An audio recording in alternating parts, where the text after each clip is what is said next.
some pixels happening. Hey, what is up, everybody? We are live from the Christian Nerd HQ headquarters and all over the world. Oh, wow. Yeah, and certainly all over the southwest and eastern parts of the United States. Right? 'Cause we got for sure. I got Alabama, one of the Carolinas. I think it's West Carolina that's represented there, and then there you go. we're in Texas. I actually always thought that because West Virginia is so pretty that it should just be like one of the Carolinas instead of having to share the name of Virginia. I think it's just tarnishes the whole reputation of that poor sweet state. Well, we're here today to talk about Guardians of the Galaxy Volume 3. Now, for those of you who may or may not have watched it, there will be some points where we just politely tell you, hey, some spoilers are coming, and we're just going to do like we do with some of our guests, just tell you to earmuff. And then we'll just give you a big whoop and let you know that you can come back in as we discuss some of these things. Some stuff will be a little bit more specific. We've heard that there are lots of opinions that are to be shared from our man from the Tatooine Sun. So, Nate, why don't you introduce yourself and tell everybody what podcast you're from? I'm BBNate from the Tatooine Sun's Pop Culture Podcast. Yeah. Sweet. Cool. And then also on our panel today is Ashley Cox from Fangirling Over Jesus. Tell us a little bit about your show, Ashley. Hold on. I thought we were supposed to watch Return of the Jedi, not Guardians of the Galaxy 3. I think I'm on the wrong podcast. Maybe Dang I it. Oh, wow. Maybe. No. What is my name? My name is Ashley. It's been that kind of day.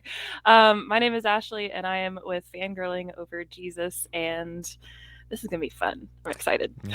I completely agree. Welcome nerds from all across the different fandoms as we get down into the nitty-gritty of kind of our first big live stream that we're doing for Christian Nerd HQ, and talking about one of the biggest movies of the year is already Guardians 3 is sort of outpacing what they thought it might do at the box office. Now, that said, before we dive too far into our thoughts on the movie, a couple of things that you should know if you haven't seen it yet, as far as, hey, you know, I'm a parent that maybe wanted to take my kids to it. This is a really, really, really stout PG-13. I would say Guardians of the Galaxy Volume 3 is an almost R versus like a PG-13 movie. It is not leaning on the, like, this is going to be something that you want to take your elementary school kid to, and maybe even like, you know, preview it if you're wanting to take a junior high kid to it as well. There's some rough language, there's some gore in it, and some scenes that are a little uncomfortable. But I would say that it probably, if you're looking at this movie like, hey, this may be a fun thing for our family for the weekend, Guardians Volume 3 is like, go see Mario again. This is not the family picture that we've kind of come to expect, especially from some of the Marvel stuff as of late that tends to be a little bit more family friendly. Like I would say, again, this is less of a PG-13 movie and more of a not quite rated R film. And that is, I think, indicative of what we're about to see in the DC universe from James Gunn. And I think this sort of sets the tone on what he's going to be doing there. So to hop into it, let's first get some ratings, and we'll do our scale of 1 to 10 based on the scale of 1 to 10 based on dystopian future robotic animal replacement parts. There you go. Is that clumsy enough for y'all? Right. So one more time. Yeah. So Nate, 1 out of 10 dystopian future robotic animal replacement parts. How do you score the film? Well, I'm going to call them experiments. Okay, yeah, there you go. That's a little too much. But honestly, Guardians has been a huge deal for me ever since I was a kid. I mean, the first album I ever bought with my own money was Awesome Mix Volume 1. And wow.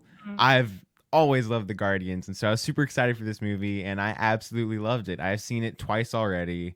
And so I've just really enjoyed what they did with the characters and how it wasn't really a whole, galaxy ending event like we've come to know from this. It was a very personal story throughout the entire movie. I loved it. I'll probably give it a 9 out of 10 experiments. Wow, 9 out of 10 experiments. Ashley, what you got? I'm trying to think of like other experimental movies that I've seen to rate it against. I don't know. I'm gonna rate it a 10, and I'm gonna veer a little out of the category. And the reason I'm giving it a 10 is because I felt like I feel like we've had some good Marvel stuff coming out. Like Wakanda Forever was excellent, but we knew it was gonna be heavy. Ant-Man was good, but it was just kind of good, you know? This felt like Marvel, and it felt, like you said, it felt very personal. You laughed. I snot cried into my Loki blanket. Like, it was the whole range of things. You took a blanket to the movie theater with you? I always take it's cold. It's cold at the theaters in AC North in my Carolina. I theater's don't know about broken, there in Texas. so Yeah. Hey, Danley. Oh gosh. Splashly. But no, so I'm gonna give it a. I was really impressed. I was really impressed. So I'm gonna give it a 10. Well, I'm probably the lowest rating on the show. Then I'm gonna give it an 8 and some change. I wouldn't quite go okay. to 8.5, and part of the reason is because this is one where I feel like the Guardians have done a pretty good job, and Star Wars does this same thing about maturing with their audience. We definitely like see that in the Bad Batch. We saw it in the Clone Wars. You see it in Rebels and all of those series. And so Guardians has matured a little bit with their audience, but I would say that it took away, because of some of the things that are in there, and I'm sure we'll talk about them. It took away this is something that we can go to with the youth group aspect for me. Like this is not a youth group movie anymore. Like one definitely it was fun. Two was kind of right there in the there may be some things that we have to talk about, but for the most part, like this is it, and it'll bring up good conversation. Guardians 3, I'm like, well, yeah, if the kids see it, I'll talk to them about it, but this is no longer like one of those we can all go see this together kind of films. And for me, that's what took a hit is there and puts me probably at the lowest rating on this live stream. Well, Nate, we were told, as we've got our separate chat for all of our Christian Nerd HQ shows, we were told Nathan has some thoughts, and thoughts was in all capital letters. So from the top, man, tell us a little bit, since you've got such a love for it. You rated it really high for you. You know, what were some of the things that you liked about Guardians 3, and maybe give us some of these so-called thoughts that we've been hearing about. Yeah, so just by watching this movie, this movie felt like saying goodbye to that part of my childhood. Really, it was a great send off for what was so important to me. Do we need to earmuff? Are we gonna alert? No, I'm spoilers gonna here. No spoilers right now. Okay. I'm gonna keep it pretty. They've been saying that in like every single one of the TV spots. So that I'm gonna stay pretty non-spoiler. But it was a very good send off, a goodbye to the characters that I've loved for so long, and it was just so well done. James Gunn knew what he was wanting to do. The humor was perfect for when it was needed. This movie is very dark and very, very heavy with some of the things we learn about Rocket and his backstory. And so there are a lot of those moments where you'll be feeling that, and then they'll cut it with some humor. And that's been a problem with Marvel at some points, where they'll cut it with some humor that just feels out of place. But none of it really felt out of place here. All of it landed really well. It wasn't cheesy. It was just well done humor. The action sequences were amazing. The visuals were some of the best we've gotten in Marvel since Endgame. I think we've kind of had some issues here and there with Thor: Love and Thunder and maybe a couple other movies with the CGI, but this one worked very well. And honestly, these characters had their moments. Each one of them had their own arcs in this movie, and none of them felt like they were discounted. I mean, even the smaller characters still had their own moments that made them feel important to the movie. And that, again, is something that Marvel has struggled with since Endgame. With Eternals, they introduced 13 characters, so many, and I felt like 2 of them had an arc, and then the rest were either killed off or just ignored. And so with this one, even though we've had 2 movies of experience before it, in this movie itself was still able to tell great stories for all the characters. I really just think what was needed to be done for this movie was done very well and was exactly what I expected and more, with just some great moments in it that really made me happy to be at the movie, and also a little sad to say goodbye to these characters, but exactly what I wanted to feel from this movie. Ashley, what you got? Oh my gosh. I was really excited because I love trailers, but I've taken a turn in the past year to like I'm not going to watch any trailers. Oh no. Fair So enough.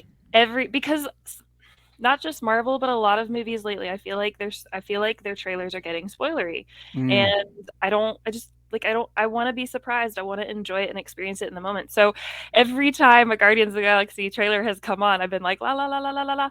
Um so it was awesome because it was very fresh for me. Everything was new. I had heard maybe like one rumor going into it, and it was a rumor I didn't agree with. So it wasn't one of those things that like was like, oh my gosh, this is going to happen, you know? And so I loved getting to come into it with absolutely fresh eyes. I loved like you were saying, I love the progressions for each character. Everyone had an arc. I loved especially for, I don't think this is too spoilery, but like, especially for characters that are more grouchy, like Nebula and Rocket, like Mhm. they made us like two characters that are incredibly like dislikable. Like I want to Mhm. hug them and love them because Yeah. you know that's very impressive to do as a writer, as a director, as actors. Um, I thought the music was incredibly on point. Fantastic. That was Mhm. phenomenal. Um, I thought it was sorry if you hear my dog in the background. Um, I loved to I don't know if you guys saw this on May 4th. James Gunn had posted something about, he was promoting Guardians of the Galaxy and he said, like I wanted to make not like a Marvel version of Star Wars, but I wanted to use what Star Wars has done so well, like the different galaxies and the different people and just kind of the Mhm. wackiness of it all. Like I wanted to make something that felt like Star Wars but was for Guardians. And I felt like he did that really well with this movie. Mhm. And I loved that we did get some, big expansive galactic things, but then we got the very personal moments of like, oh my gosh, what's his name with the fin on top, like the user Kraglin. Kraglin. Kraglin, yeah. Mhm. We got his personal moment. We got um we just it was yeah, I would Hmm. it's remarkable to be able to accomplish all of that in one movie. So Agreed. There was a couple of scenes where so I watched the movie with my wife, and we have this challenge that we started whenever we were dating because I am known to shed a tear every now and then during a movie, and it started the first time we watched Coco because like Okay. Coco got me at a couple of parts, right? So we sort of were side eyeing one another to see who was crying at what part of the movie, and this one got her a couple of times, and you're right, there is a lot of emotional connection that you create with the Mhm. characters, the backstory as it's made, and the idea of found family in particular in this movie Mhm. is so strong in interconnecting all of the characters, and then really and we've seen her in the trailer, so you know that she's a part of the movie. Gamora's story arc in this is really good. They do some things in order to try to explain how and why she's there, which is kind of a Hmm. fun like throwaway line in the movie, but it really it does a good amount of like suspending reality for everybody and reminding us that this is fun. It's not hard science that we're looking at with Guardians of the Galaxy by any stretch of the imagination. So I loved it. Loved getting to watch it with my wife because of the humor and the emotional Mhm. connection and just the up and down, and there's romance and all of those things in it. This is, I think, very and I'm going to blaspheme something here, and I know Danley's going to hop into the comments about it. This movie followed kind of the Princess Bride formula in the sense of like, let's do a good job of putting a little bit of everything in here Mhm. and making it all make sense and then hopping out. They missed some of the fairy tale stuff. They replaced it with sci-fi, and that's why I think that it works. Now, that said, let's hop into to an earmuff and kind of spoilery section because Mhm. there are some things with this movie that not only as a maybe as a believer that you want a heads up on, but also as a Marvel fan, some things that happened that I don't know. Some of it made sense, some of it didn't, and some of it makes me question a lot about where they're going to go with this. The first thing being the order that this movie was released in. I hate that this came after Ant-Man. I wish that this would have come sooner in the lineup. If you would have, I think you could have even done this one first after Endgame if it was ready. because it seems to Yeah. kind of pick up right there and really launch us into the stories that we've been wanting to know about and trying to figure out. You could have put that first, 15 minutes of Thor: Love and Thunder into this movie, and I don't think you heard it. I actually think that you may have given Guardians a little bit more of a continuity hopping into it. But Of with course, you that needed said, a holiday special. yeah, but Yeah, you did that. get true. you did, which really has no bearing on much of the movie other than you get a Just snapshot one of Kevin part. Bacon at the end. And Yep. the So whole relationship between yeah, Mantis and Star and Lord. Drax. It's not Oh vital, but yeah, it's Mantis and really Star helpful. Lord. That's right. That is true. So we're gonna start with Ashley here. Ashley, let's start with the positive. What do you think was the best part of the movie, and which part of the movie did you connect with the most? Let's go with those two. Oh gosh. Yeah, you're welcome. Thank you for that Thanks for loaded not throwing it to question. me first. Yeah. I was gonna give Yeah, Nate you some get time to time gather to his think. capital lettered thoughts. I really loved so many different parts about it. I think the part that I think one of the parts I loved the most, and then I'll go into the part that touched me the most. So the one that I loved the most was Nebula. Because I like her, but she's such a cranky person. And I'm excited because this year at GalaxyCon Richmond, I think Karen is coming. So I really want to meet her. I think she does a phenomenal job. But she's kind of one of those characters that's like, I like you, but why do I like you again?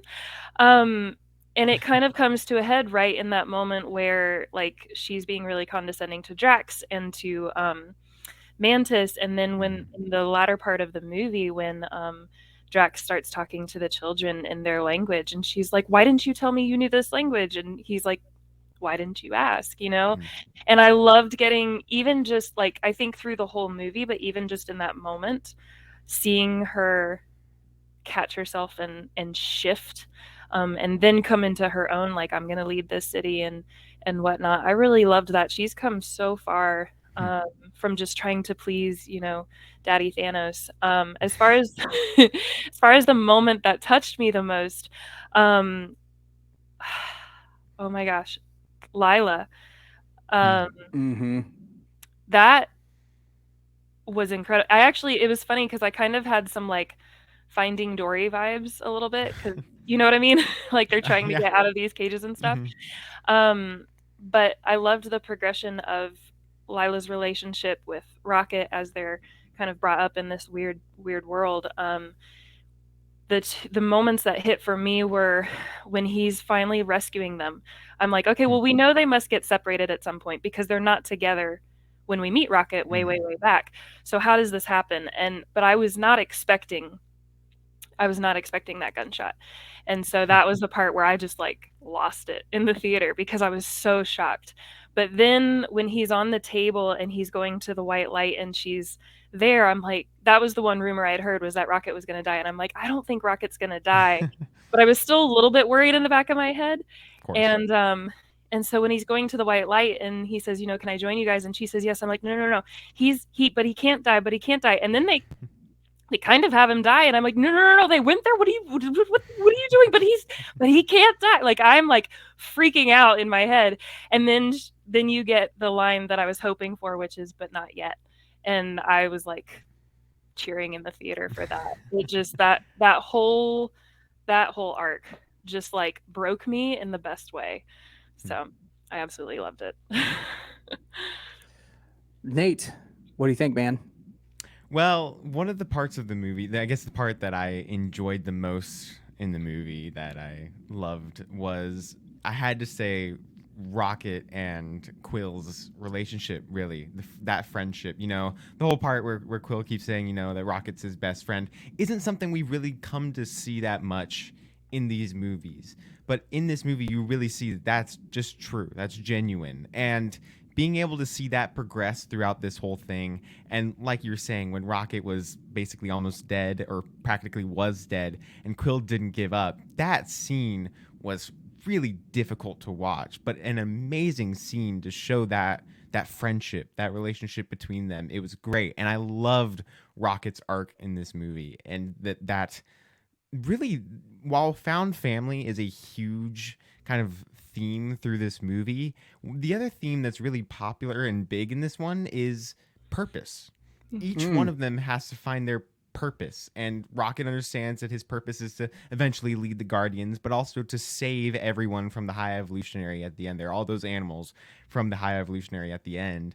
And, and then we see Mantis having to go find hers, and Star-Lord going back to Earth, and all of these things. And that's really where that comes from. I think that found family is a huge theme, but I feel like purpose is that second theme that they really wanted to touch on a lot. And that was really awesome to see, because I mean, it was even mentioned. Lila was like, but you still have a purpose there, and this story has been yours all along, which was an amazing line and an amazing scene.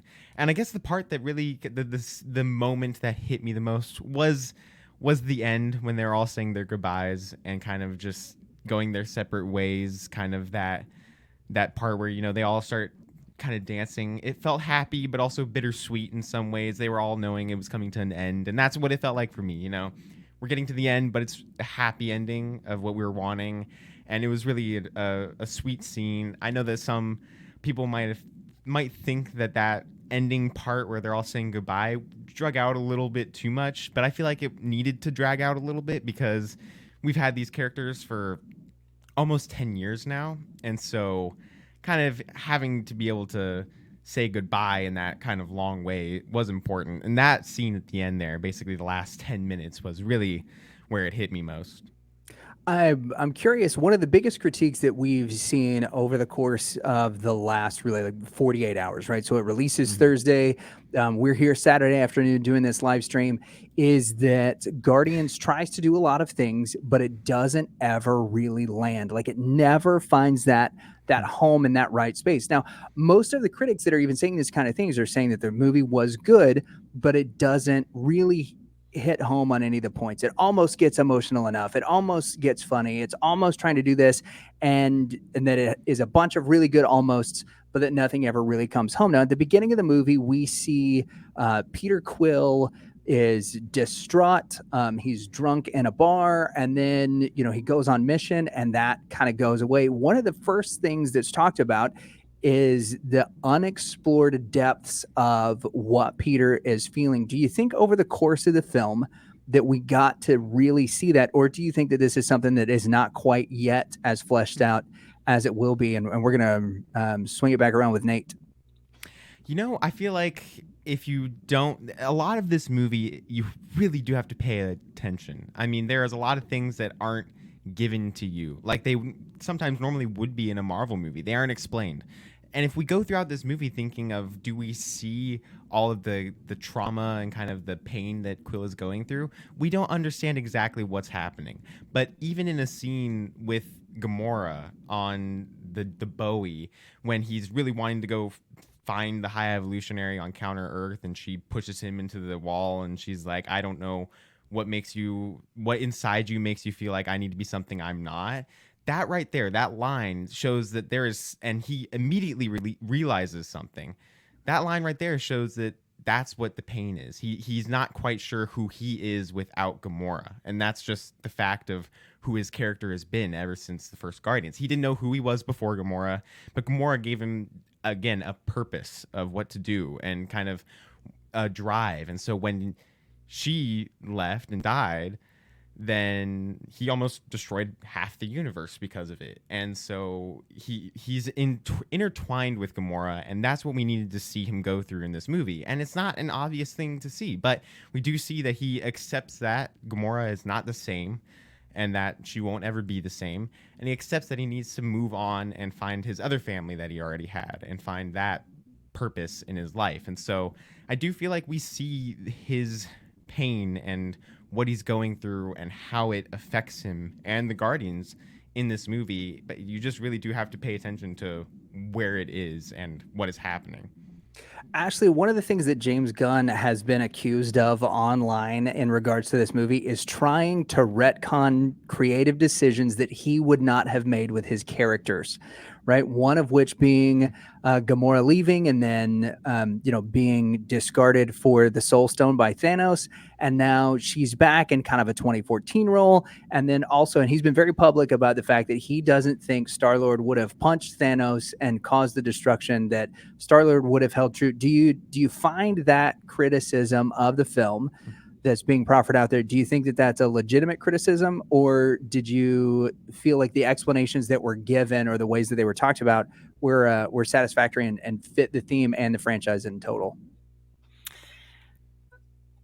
We got to start doing these questions on cards. I'm notorious for the 2-minute long question. I'm trying to figure out like where to start. I will say I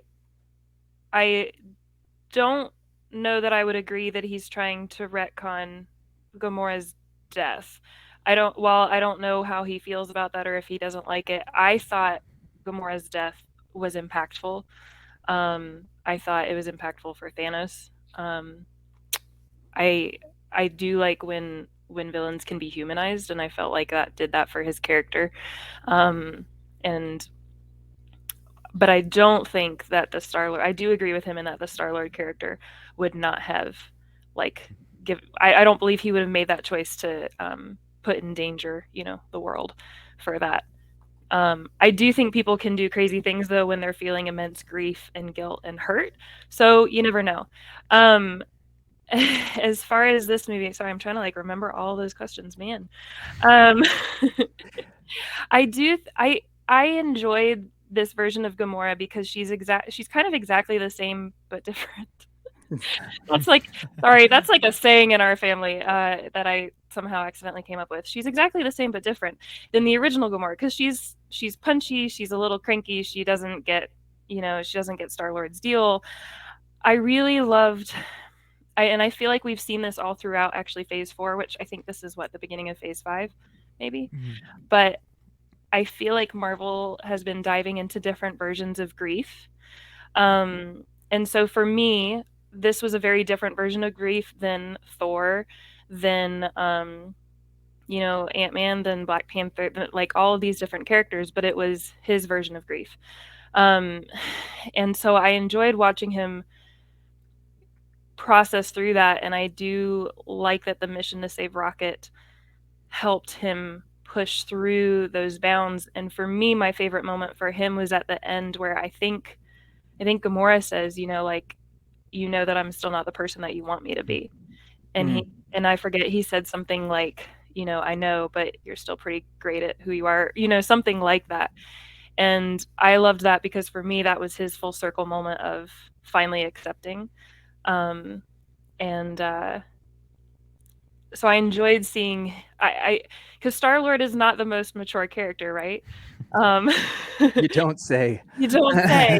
But I felt like we got to see him really grow in this movie, which was cool. I think his character needed that.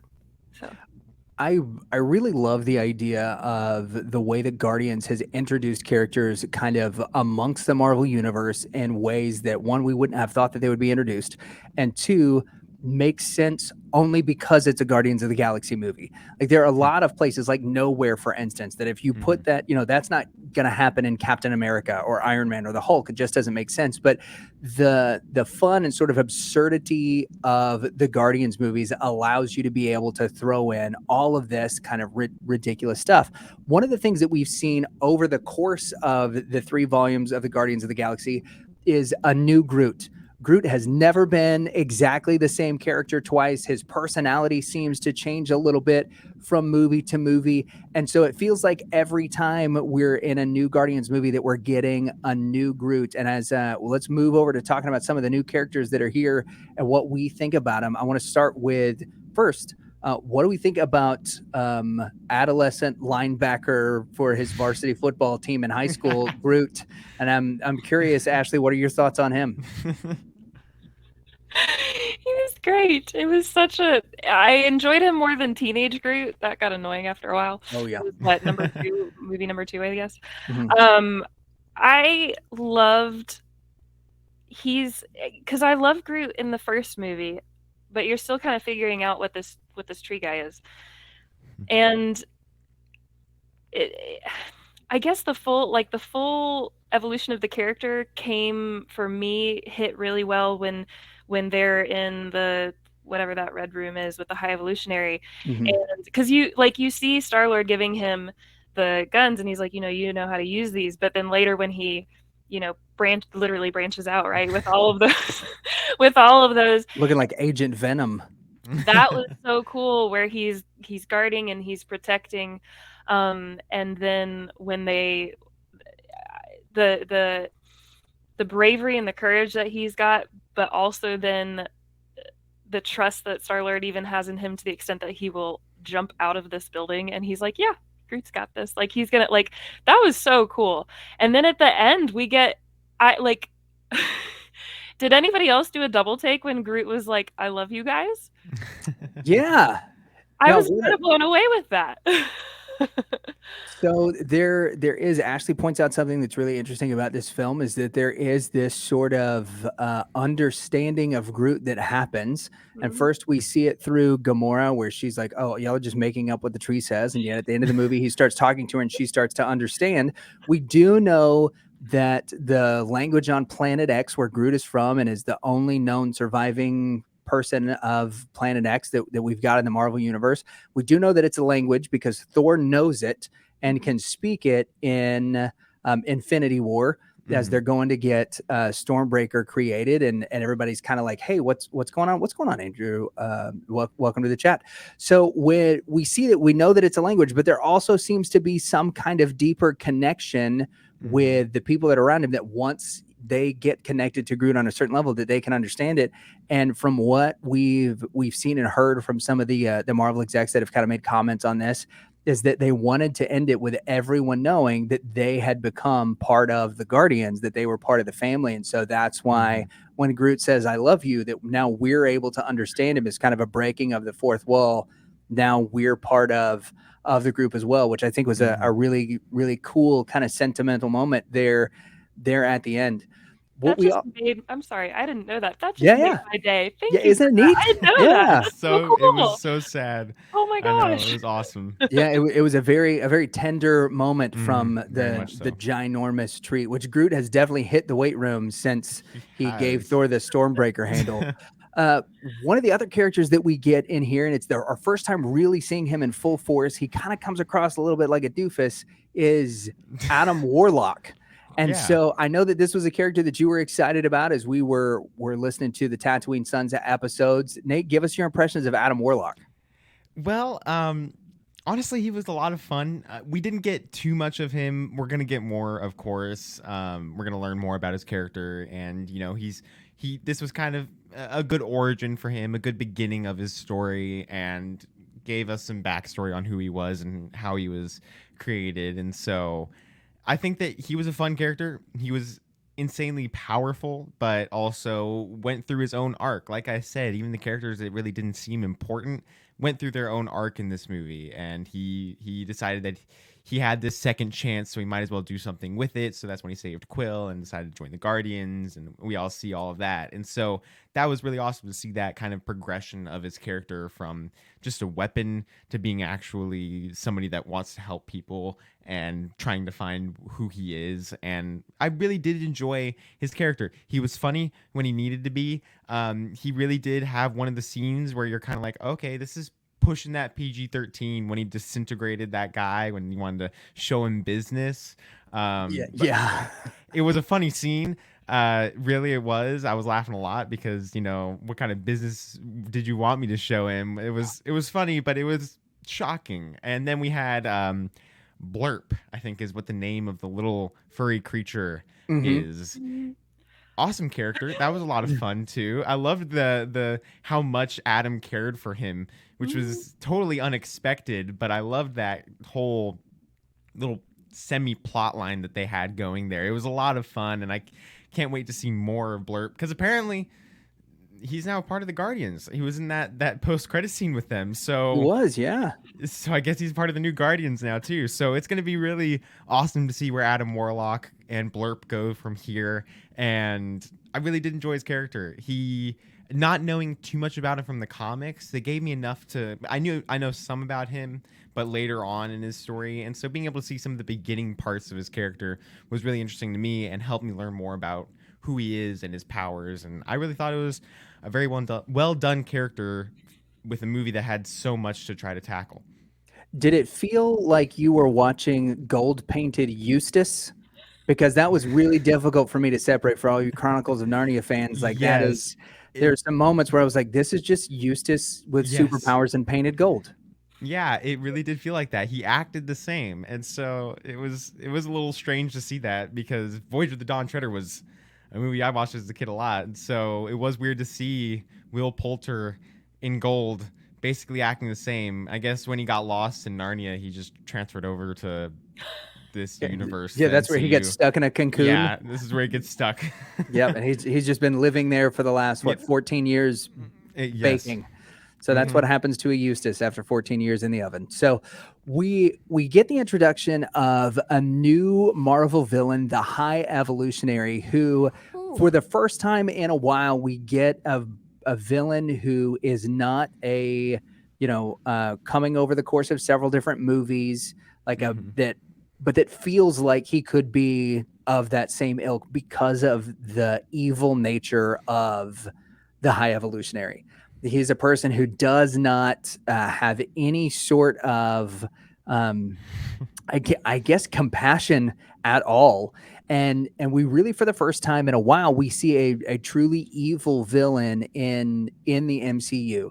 Like, there's not a way that you can look at him as sympathetic, like they kind of did with Thanos. It's like, well, this is the best that I could do, and I'm trying to do the right thing. Overpopulation. Yeah. Oh, he's not going for that at all.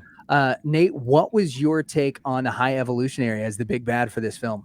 I walked out of the theater, and I think one of the first things I said was I loved the High Evolutionary as a villain, because we finally got a villain. We didn't have any, like you were saying, sympathetic reasons. That was something that really irked me about Thanos, is I don't want to try to sympathize with why the villain is evil and doing what he's doing. I want to hate the villain because they're a villain.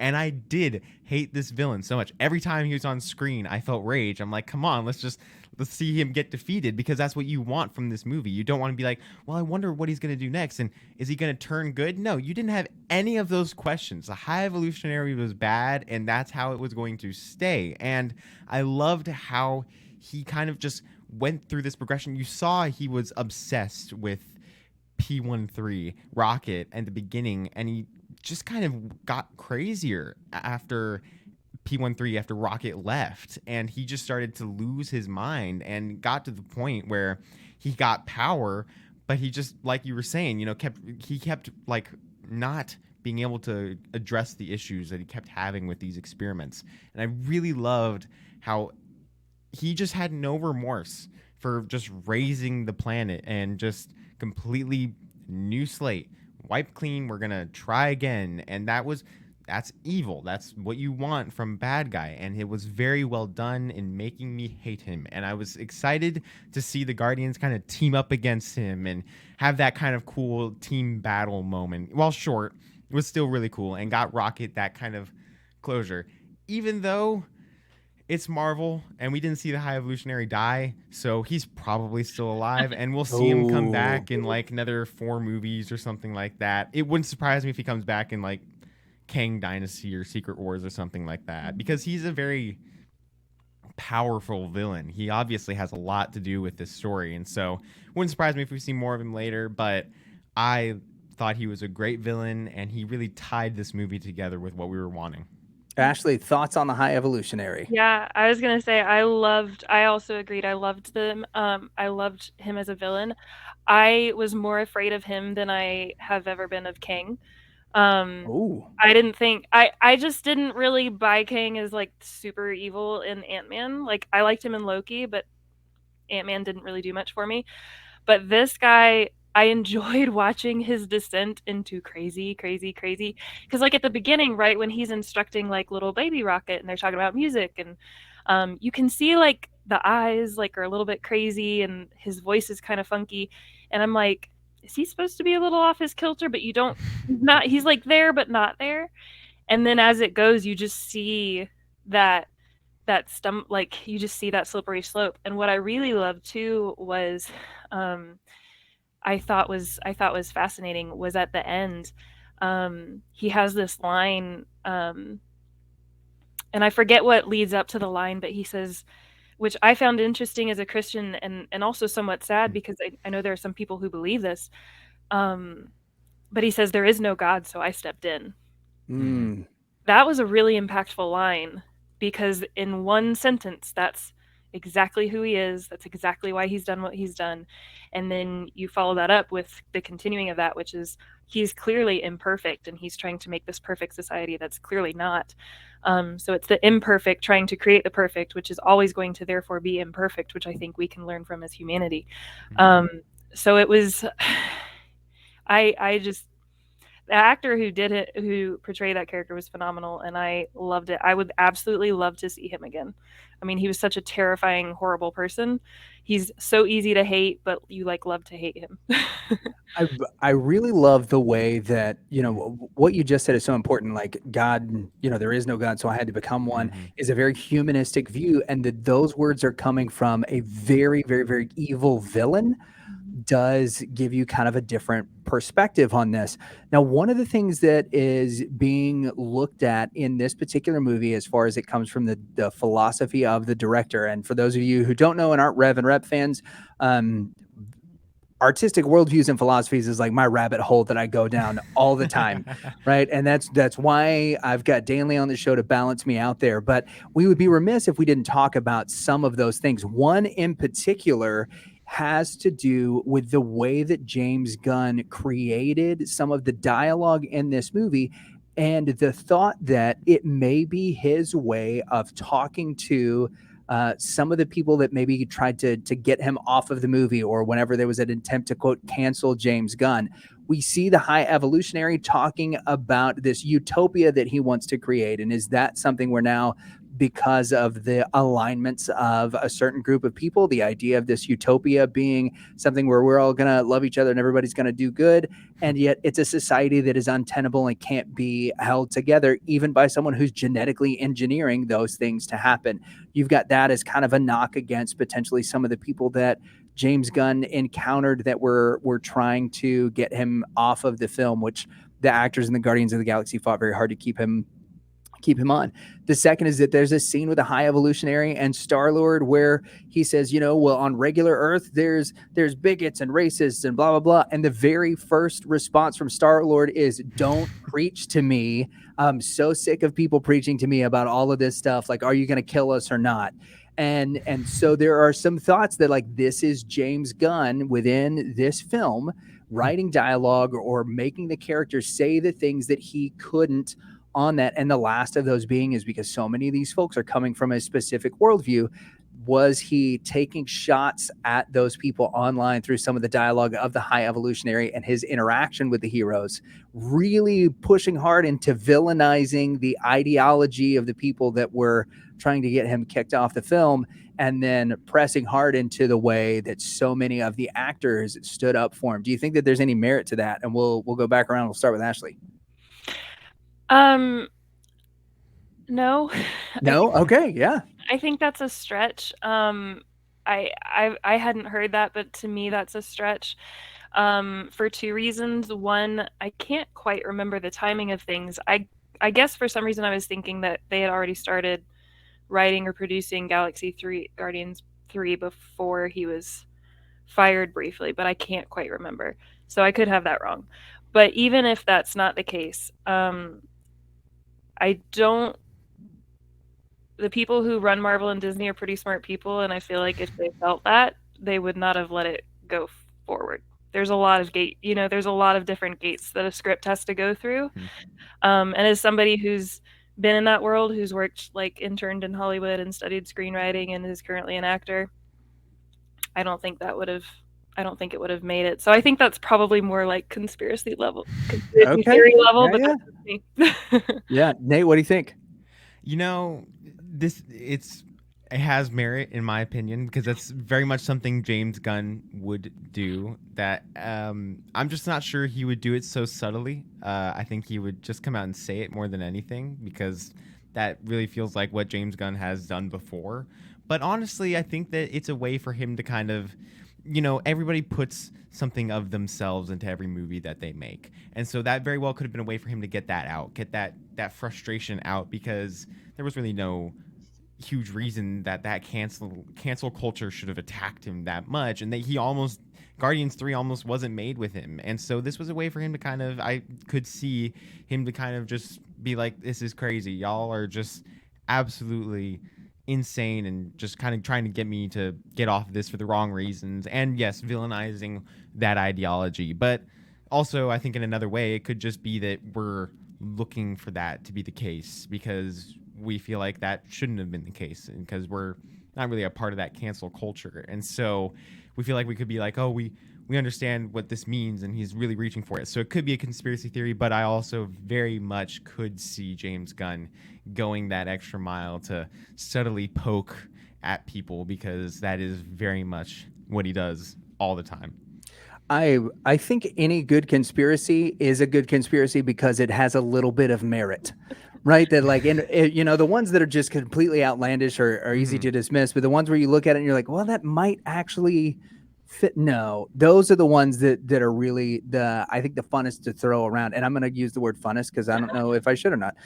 But those are the ones that are the funnest to throw around and to talk about, especially when we're talking about a movie from a philosophical or worldview perspective. Now, the God complex in particular of the High Evolutionary was one that really, as we talked about, grew over the course of the film, that there seemed like there was this kind of interesting way in which he was interacting with everything. He didn't expect Rocket at the beginning of the movie to be able to develop the sort of creative and innovative thought that he did, because they'd never seen that before.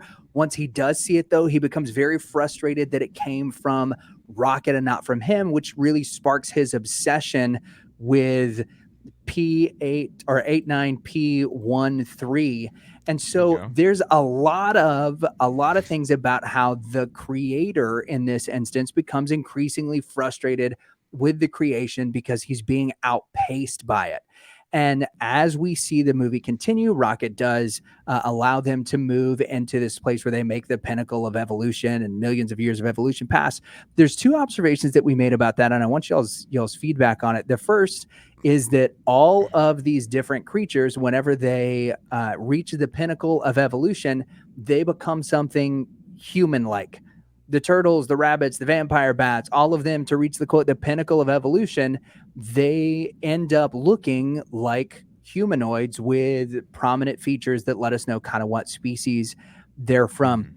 And the second thing that happens is that world with all of these animalistic creatures is completely destroyed. Now, one of the things that's been talked about in some of the discussion forums and things online, and then I want to proffer up here, is the first being, because this is a humanistic worldview coming from the High Evolutionary, who sees himself as kind of master above all, that nothing should be either as big and smart as him, but everything should kind of be crafted in an image that he likes and relates to. And then number two is there a disparage in emotional connection between the audience and the beings on that planet that was destroyed because they weren't actually people, they were lab creations and were animals? Are we less connected to them because they weren't people? And so I'm going to start this one with Ashley and see what her thoughts are on it, because she's giving me looks like, why are you even bringing this up? No, I'm giving you that look because I knew you were going to go with me first. Yeah, you're welcome. Yeah, thanks, man. You're lucky you're out there in Texas. Yeah, I'm not within striking distance. I think we feel for them just the same, and potentially even more, because they are created, because in the way that they were created, because and this can get into some murky territory, but you have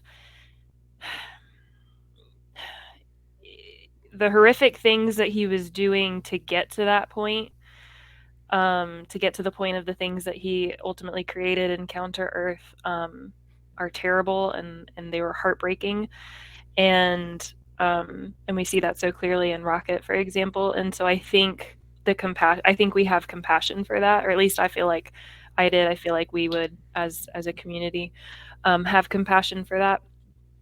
And then I think, and like I said, this gets into some murky territory, but like you have the issue of consent. Like these are beings that were created through awful means. They never, and then they're continuously experimented on and forced into certain situations. Then they were never allowed to consent to those things. They were never given a power into that. And that's, for me, that's a really, that's something that when I'm watching something and that's a really big issue, like that really hurts my heart. So for me, I felt more for them because of that, if that makes sense. Yeah, for sure. Nate, did you feel for the animals at all, or were you detached? I think that they made them animals so that we could, because I feel like us as humans, we would be just mortified if it was humans having that happen. So it lightened the load a little bit more, because it easily would have gotten that R rating if it was humans. But Sure. I feel like since it was animals, we understood that these were, like you were saying, beings that really had no say in what was going to happen. And these, I mean, we go around and we have pets, and we always think that these pets are so innocent, and so these animals are just innocent creatures that are forced to be put into these positions where they can no longer be innocent creatures. We see the human problems that we have being forced onto these animals, humanoid things that we saw in the movie. And so that is that point where it's just never going to be perfect. And we felt for that. Right as I saw that and all that happening, the drug dealing and the fighting and all this stuff, I was like, this is nowhere near a perfect society that he was trying to make, and he'll never get to that point. And so I was feeling for it, because I'm like, it just shows a fictional version of what's wrong with our world. And it allowed it to be a little bit lighter, a little bit easier to take in, but still allow the audience to be like, oh, well, this isn't making sense. This isn't right. This isn't even close to what he's trying to accomplish. And so it allowed us to connect without feeling mortified by the outcome that happened. So I feel like, yes, even though they were animals, there was no less connection there, in my opinion. So one of the things before we wrap up, because we want to kind of keep this at a tight hour, one of the things that we talked about at the beginning is that this film was not quite R rated. It was a PG-13 movie, but PG-13, it was pushing the limit on all of it. You've got your one F-bomb that's thrown in there.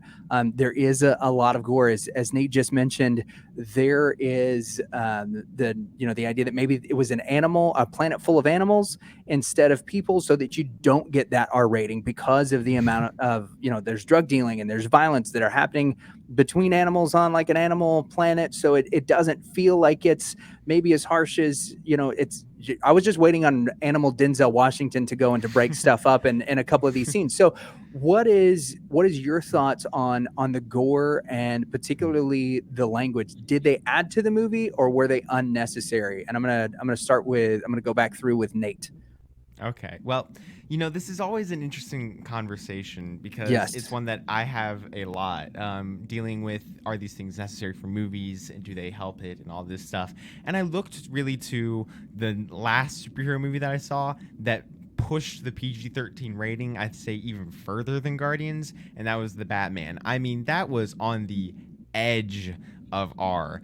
And I feel like due to that fact, it helped me connect with the story more, because even with this movie, yes, there was gore, it was dark, the themes were disturbing at times, there was language, it was mature, and it did mature with kind of the audience, because as I've grown up with these movies, I've matured with them, and so it allowed me to feel like I could connect with that more through the fact of it was darker, but those points that needed to happen, the more mature points, were also kind of cut up with levity, and it made that those funny scenes and the happy scenes at the end, you know, the goodbyes and all that stuff, mean a lot more. Because if it was just all kind of the same feeling of the first movie, with being a little bit more childish, a little bit more immature, and a little bit more cheesy, and having a good old fun time and dance offs and all this stuff to fight the villain and everything, it would have felt like, okay, well, we're just kind of reverting back to the childish nature that we had with the Guardians at the beginning. And that's not the case that we have right now with these characters. And so with it being kind of pushing that PG-13 rating, it allowed us to be able to see that those light moments of these characters shine through even more, because I think that happened with the Batman too. Insanely dark movie, but the moments of hope and light and everything were able to be seen so much more because they showed up more through all of that darkness. And so I feel like even though it was pushing that PG-13 rating, I don't think I would have had it kind of reel that back. I feel like it needed to be where it was for that rating, for it to kind of have more of an impact where we were. Ashley, what do you think? Yeah, I think I would agree. Because I don't remember the moment that the F-bomb dropped, but I remember when it was dropped. I was like, oh, we're serious now. Okay. And I think it shocked you, because I wasn't expecting that, and it shocked you into like, you need to pay attention. Like, if you, hopefully you've been paying attention, but like, pay attention. And I loved it because you did have these moments of seriousness, and then intermixed with like Warlock and his kind of goofiness. They're Nathan Fillion and the weird Great organic. cameo. That was such a great cameo. Yeah, the meat so much suits. That was so weird, but so cool. To the little blurb guy, which, by the way, I just found out on IMDb is voiced by D. Bradley Baker. Of So course it is. this is basically a Star Wars movie, just saying. Yes. And so, but I loved that we got, and I was impressed though from the language, but then also even the themes, like this, you know, from the things we were just talking about with, you know, compassion for these creatures, to the idea of consent, to even like, you know, when they find all those kids. I mean, that it's not exactly the same, but it very much reminded me of human trafficking. I mean, that's a pretty, like, I was shocked that was in there. This was dark, but I would agree. I think it made you see the moments of light just a little bit more. And I'm trying to figure out how to say what I want to say. It just, what I also really love too, and I would say this, some movies try to take you from the high highs and the laughs to the low lows, and they do it clumsily. It feels contrived. It feels very manipulative. This movie did not feel manipulative to me. It felt very heartfelt, from the light moments to the dark moments. And I think you felt that especially through Rocket's progression, and to an extent Star-Lord's. But I really appreciated how they were able to do that. I think with the gore, y'all are spot on that was something that drives the evil nature of the villain and gives us insight into just how dark Rocket's past was. As you know, we see at the very, very end of the movie, you know, the High Evolutionary's face kind of falls off, and then you see what Rocket did to him. And just the poor little guy who was just trying to escape with his friends and watches him get killed, and then still, even at the end of the movie, does exactly what he had done before. Is he doesn't kill him, he leaves him. The F-bomb to me just felt out of place. Like it came at a point where, you know, Nebula's trying to get into the car, and she's trying to push the button, and Star-Lord's explaining it to her, and then he's like, you know, just get in the effing car. And that felt it. There's a sense at which I can see the argument that, like, hey, this is creating urgency because now Star-Lord is sick of this little, you know, trope that we're doing if she can't get in the car, and now, you know, we have to go do this because we have to save Rocket.